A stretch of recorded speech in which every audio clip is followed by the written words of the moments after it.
आज देखा पाइबे समस्ते घरे थिला बेले गौरी आउ केदार दिव्या को नहीं आसबे आउ गौरी कहबे जेजेमा केदार आउ मु निष्पत्ति नेलु दिव्या को आमे झियो करी नहीं आसिलु।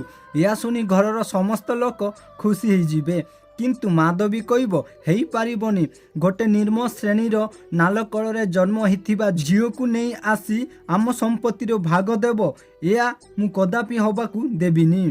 तापर गौरी रागी जीवे आउ कहबे ए घरर संपत्ति तमर केबिटू हैला। पुणी बिकु आसी कहब गौरी तमे टिके चिंता करिलो शिविका जेतेबेले बड़ हो सेतेबेले से जानिबो ता संपत्ति आउ गोटे पर घर झील हेई आसीथिबा पालती झील भाग नब से कौन भाविबो।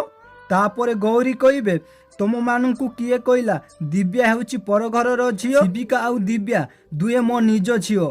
या सुनी समस्ते आश्चर्य हो जिबे। तो दर्शक बंधु एबे कौन गौरी शिविका आउ दिव्या बाबदरे सबु कथा जानी गले कि कमेंट करी यस लिखंतु। तो आज बोली किछि इंटरेस्टिंग सीन देखिबाकू पाइबे।